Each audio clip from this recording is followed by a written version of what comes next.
네, 여러분 안녕하세요. 군뜸입니다. 자, 2월 22일이죠. 이번 주 토요일날 항공준사관 2020년 전반기 시험이 있습니다. 자, 2020년 전반기 시험이 이제 얼마 남지 않았는데 준비하시는 저희 구독자분들께서 질문을 많이 해주셔가지고 제가 질문을 좀 요약을 해서 답변을 드리려고 영상을 찍게 되었는데요. 일단 질문 첫 번째, 항공준사관 20년 전반기 정말 경쟁률 20대 1 이상인가요? 라는 질문인데 이미 제가 마지막 수험 번호가 700번을 뚫었다고 들었거든요. 700번이 사실이라면 이번에 뽑는 인원이 한 40명 남짓이기 때문에 40대 70, 40대 700, 그러니까 18대 1 정도 될 것 같습니다. 군두님, 항공조사관 합격의 가장 핵심이 무엇이라고 생각하시나요? 항무통이 있는데 자격증 더 준비해야 할까요? 라고 질문을 주셨는데요. 사실 자격증도 항무통만 있으셔도 충분하다고 여겨지는데 19년 전반기 때만 하더라도 그냥 1년 전이죠. 항무통 없는 비율과 있는 비율이 거의 반반이었어요. 합격하신 분들 중에. 그러니까 올해는 그만큼 경쟁률이 좀 올라갔기 때문에 그 다음에 여러분의 정보력도 그만큼 올라갔죠. 그래서 대부분의 학생들이 항무통이 있을 거라고 생각이 되지만 면장까지는 아닌 것 같아요. 네. 헬기 면장은 1차 합격보다 오히려 면접 때 정성적인 평가로 가산점이 될 수는 있겠지만 합격 당락에 그렇게 큰 영향을 끼치는 정도는 아니라고 생각됩니다. 질문 세 번째, 군뜨님, 항공조사관 경쟁률 왜 이렇게 높은 걸까요? 라고 질문해 주셨어요. 아무래도 헬기 조종의 메리트 그리고 준사관의 메리트가 사실 매우 크기 때문인 것 같은데요. 준사관의 경우 부사관과 장교와 달리 진급 스트레스가 전혀 없어요. 호봉제이기 때문에 이 리스크 또한 충분히 반영이 되었다고 생각이 됩니다. 또한 허수도 물론 준비합니다. 토익 1등급의 기준이 매우 낮은 편이 아니기 때문에 항문통, 그 다음에 항무통 준비도 간부 선발 준비까지도 생각보다 할 부분이 굉장히 많이 있어요. 더구나 나이 제한이 거의 없다시피 하기 때문에 지원자들 중에 일부분은 한번 시험 보려고 가시는 분들 덜어 있습니다. 그러니까 좀 허수라고 하죠. 그래서 특히 학원 관계자분들도 아무래도 좀 나이 제한이 없기 때문에 막 오셔가지고 시험 보실 것 같은데, 여러분 뭐 주변에, 내 주변에 막 어떤 학생들이 막 너무 문제를 잘 푼다고 하더라도 기죽지 않고 쭉 나가셨으면 좋을 것 같아요. 자, 질문 네 번째, 군뚜님, 같은 문제인데 문제집마다 답이 달라요. 어떡하나요? 그리고 틀린 답도 많은 것 같은데 문제은행 형식이라 틀린 답을 외워야 하나요? 라고 질문 주셨어요. 틀린 답을 어떻게 외우나요? 네, 같은 문제인데 문제집마다 답이 다를 수는 있어요. 홈페이지에 나와 있는 교재 정오표나 출판사 문의해보시고 아니다 싶으시면 그냥 그런 문제는 거르시는 거 추천드립니다. 시중 문제도 오류가 굉장히 많기 때문에 하지만 퍼센트 문제, 그다음 소금물 거속식, 응용수리의 경우 절대수가 좀 존재하는 문제들이 있어요. 그래서 그런 절대수가 존재하는 경우는 저는 현장 강의 학생들에게 좀 외우라고 시키는 편이거든요. 아마 여러분들도 시중 문제집 보시다 보면 답이 꽤 겹치는 문제가 있을 거예요. 외우는 것도 하나의 방법이 될 수 있습니다. 자, 질문 다섯 번째, 항공조사관 시험 입실이 아침 8시 즈음이라고 들었어요. 지방 사는데 시험이 대전 대덕대라고 들었는데 어떡하죠? 라고 질문 주셨어요. 보통 전날에 가셔서 근처 숙박업소에서 숙소 마련하시는 게 편하시긴 하세요. 아침 일찍 입실이기 때문에 새벽까지 출발해서 가기가 쉽지가 않거든요. 또 자차로 움직이신 분들은 또 이게 운전 쉽지가 않잖아요. 출퇴근 시간, 사실 토요일이라 출퇴근 시간은 좀 아니긴 하는데 그래도 먼 길 차 2시간, 3시간 타고 오시는 게 쉽지는 않기 때문에 컨디션 조절 위해서 전날에 출발하셔가지고 대덕대 근처 숙소에 지내시다가 다음날 아침에 시험지구로 가시는 분들이 생각보다 많이 계십니다. 질문 여섯 번째, 항공준사관 간부 선발 도구보다 조종장학생 선발 시험이 더 어렵나요? 질문해 주셨는데, 조종장학생, 그러니까 조장 같은 경우에는 작년부터 기준이 변경되었어요. 수능 성적이 반영이 되어버렸죠. 아무래도 공군사관학교나 항공대에 아깝게 떨어진 학생들을 위한 전형이 되어버린 감이 없지 않아 있습니다. 그래서 수능 성적이 3등급 이내가 되어야 하기 때문에 다시 수능을 봐야 하는 게 아닌지 걱정하시는 분도 있는데, 사실 조종장학생, 그러니까 조장시험이 더 어려워요. 그래서 매 4월에 있기 때문에 조장시험이, 조장 선발을 앞서서 항공준사관 시험을 미리 치르려고 오시는 분도 좀 덜어 있습니다. 자, 질문 일곱 번째, 군뚜님 생각에 간부 선발 도구 어떻게 준비해야 할까요? 질문 주셨어요. 일단 저는 가장 강조하는 게 기초 기본이에요. 답을 내는 것보다 더 중요한 부분이 어떻게 푸느냐거든요. 언어는 이제 25문제를 20분에 풀어야 되고 자료 해석 20분을 25분에 풀어야 되죠. 거의 한 문제를 1분 남짓 풀어야 되는 시험이기 때문에 맞추는 것보다 더 중요한 건 정확하고 빠르게 푸셔야 돼요.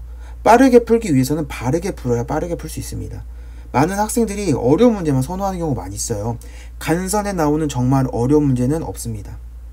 공식이 어렵고 내용이 어려워서 못 푸는 게 아니라 여러분이 시간이 많이 걸리기 때문에 어려운 거거든요. 자, 이 해법은 뭐냐? 쉬운 문제를 빨리 풀고 남은 시간을 활용해서 풀어야 하는데, 많은 학생들이 그냥 단순히 빠른 계산력만 믿고 다량의 문제랑 어려운 문제 막 사가지고 푸는데, 저는 그런 친구들이 이제 제가 이제 가르치면서 느낀 게 개수가 더뎌요. 올라가는 개수가. 20개 중에서 16개 선은 금방 도달할 수 있지만 우리의 꿈인 18개, 19개는 좀 힘듭니다. 올라가는 속도가 더디기 때문에 저는 기초 기본이 무엇보다 중요하다고 생각됩니다. 질문 8번째. 그렇다면 간부 선발 도구 얼마나 준비하면 될까요? 가장 절대적인 수치는 저는 시중교재 3권인 것 같아요. 시중교재 3권, 여러분 독학이 되신다면 혼자서 풀어보시고, 이제 독학이 좀 힘드시면 이제 학원이나 이런 거 이제 제 수업이나 이런 거 통해서 좀 해결을 하실 수는 있겠지만, 여러분의 독학의 힘으로 한번 해보시고, 사실 교재 추천은 이제 제가 여기서 말씀드리긴 좀 그러니까, 교재 추천은 저한테 이제 카톡 보내주시면, 네, 교재 추천은 카톡으로 따로 해드릴게요. 자, 일단 절대적인 기간은 존재하진 않지만 내가 스스로 어느 정도 해야 되는 양은 존재해요. 그래서 보통 저는 첫 달에 개념 정립하고 유형 정리 한번 끝내드리고, 그 다음에 두 번째 달에는 응용력 배양 하시는 게 좋은데, 응용력 배양 여러분 다른 거 없어요. 정확한 풀이 방법에다가 바른 풀이 방법 습득하신 다음에 하루에 내가 소화할 수 있는 문제만 일정량 계속 풀어보시면 돼요. 네, 그러면 결국에 문제 수도 올라가는 거고, 커트라인 무조건 넘을 수 있고, 일정 수준 이상 도달하면 내가 문제를 안 푼다고 하더라도 떨어지지가 않습니다. 그리고 가장 중요한 건 언어랑 자료 해석 중심으로 준비하시는 게 가장 베스트고요. 너무 공간이랑 지각에 목 안 매달아도 돼요. 공간은 제 영상 6가지 영상이 있나요? 그 6가지의 스킬 3가지만 익히시면 다 맞출 수 있기 때문에 공간은 그렇게 해서 다 맞추시면 되고요. 그 다음에 지각 속도는 여러분 크게 욕심내지 말고, 뭐 20개나 진짜 넘겨야 돼. 막 22개 넘겨야 돼. 이런 것보다도 그냥 저는 15개도 그냥 다 맞는 게 제일 중요하다고 생각되거든요. 그래서 너무 욕심 내지 마시고, 중요한 거는 언어랑 자료 해석이다, 이렇게 생각하시면 될 것 같습니다. 자, 질문 9번째. 항공준사관 전용 교재가 없습니다. 부사관이나 장교 시중 교재가 질이 너무 안 좋습니다. 더운 밥 찬밥 가리면 안 되지만 이런 문제 정말 시험 나올까 싶을 정도로 오류도 많고 하면서 질문 주셨어요. 저도 그래서 시중 교재 별로 안 좋아해요. 그냥 온라인으로만 쭉 강의하다가 현장 강의를 본격적으로 시작하면서 교재 전부 다 뜯어 고쳤거든요. 왜냐면 오류가 너무 많아요. 시중교재는 제가 시중교재로 그러니까 설명이 안 되겠어요. 그러니까 제가 시중교재로 설명이 안 되더라고요, 이게. 네, 그래서 한 2년 정도 걸렸는데, 이유는 간부 선발 도구 시험 자체가 기출문제가 오픈이 되어 있지 않기 때문에, 깜깜이 시험이기 때문에 더욱더 시간이 좀 많이 걸렸고요. 일단 시중교재는 여러분 개념 익히시는 데만 사용을 하고, 그 다음에 저는 그 이상도 그 이하도 아닌 것 같습니다. 자, 질문 10번째. 지방에 살고 있어서 군뜨님 강의는 힘들지만 군뜨님 교재만이라도 보고 싶은데 교재 판매 안 하시나요? 네, 교재 판매 관련해서 문의를 좀 많이 주시더라고요. 근데 저는 교재 판매는 아직은 고려 중에 있고요. 네, 이유는 사실 워낙 제 스타일대로 교재를 만들었기 때문에 혼자 독학하는 학생들에게는 제 교재가 오히려 독이 될 수도 있어요. 네. 왜냐면 저는 문제를 이제 그냥 단순히 답을 내는데 제가 문제를 풀어드린다기보다는 문제를 보고 내가 빠르게 풀 수 있는 부분을 제가 다 설명해 드리거든요. 그러니까 한 문제에 대해서 풀 수 있는 방법을 굉장히 많이 설명해 드려요. 그래서 그런 부분이 여러분들한테는 좀 교재랑 해설이랑 이런 게 다 같이 제가 갖추어져 있지 않기 때문에 교재만 여러분들이 딸랑 가져가셔가지고 풀어보시면 오히려 독이 될 수도 있을 것 같아요. 그래서 아직은 제가 준비가 안 되었기 때문에 교재 판매는 조금 힘들 것 같고요. 그래서 이제 전반기 시험이 마치 3월 초부터 항공준사가 준비생들만을 위한 스터디를 진행하려고 해요. 그러니까 스터디는 제 교재랑 제 영상, 제 컨텐츠로만 가능하고, 지방에 사시는 분들도 위해서 지역별로 스터디를 만들어가지고 운영을 하려고 합니다. 그러니까 제주도에 사시는 분들도 제주도에서 준비하시는 분들 모여가지고 스터디 참여하실 수 있도록 계획 중에 있습니다. 추후에 이 부분은 공지를 하도록 하겠습니다. 네, 질문 11번째 마지막인데요. 이번 주 토요일 22일에 시험 보는 항준 준비생들에게 한마디 부탁. 네, 한마디 한번 드리자면, 제가 1교시가 공간능력하고 지각속도, 언어논리, 자료해석 이렇게 시작이 되는데, 공간능력은 보통 다 맞거나 시간이 얕게 남게 되는 경우가 있어요. 이 시간에는 블록 개수 문제나 정규도 문제에서 그림만이 나오는 문제 있죠. 그런 거 한번 검토하시길 바라고요. 또한 지각속도 시작 전에 예시 문제 보는 시간이 있는데 절대 다음 페이지 넘어가는 행위 하시면 안 됩니다. 넘어가라고 할 때 넘어가시면 돼요. 본 문제를 만약 그 예시 문제 푼데 풀었다. 무조건 부정행입니다. 네. 여러분이 본 문제를 푸는 순간 이제 시험과 멀어지게 되기 때문에, 그리고 마지막 자료 해석 시간에는 시험 시간 끝나면 마킹 시간 따로 없어요. 그냥 시험지 가져가고 그냥 다 가져가거든요. 따라서 마킹은 5문제 단위로 마킹하는 습관 지금부터 기르시면 좋을 것 같고, 따로 마킹 안 하시다가 종치고 나서 마킹해야 된다? 이거 부정행위.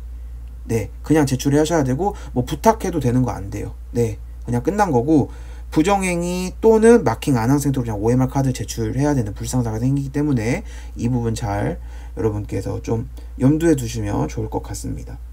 자, 여러분들 이제 시험이, 제가 오늘 영상 올리는 시점이 화요일이고요. 이제 시험이 수요일, 목요일, 금요일, 그 다음에 이제 D-4일이 되었는데, 여러분 그동안 준비하시는 거 정말 고생 많으셨고, 여러분들께서 사실 준비를 많이 하신 분도 있고 조금 하신 분도 있으실 것 같아요. 하지만 어떻게 준비하느냐가 더 중요한 부분이기 때문에, 많이 준비했던 아닌 내가 조금 준비했던 결과는 어느 정도 정해져 있을 거라 저는 생각이 됩니다. 너무 긴장하지 마시고 여러분은 그동안 공부했던 부분 다 쏟아 부으셔가지고 좋은 성적 거두시길 저도 멀리서나마 기도하겠습니다. 네, 여러분 영상 도움되셨다면 좋아요, 구독, 알람 설정 눌러주세요.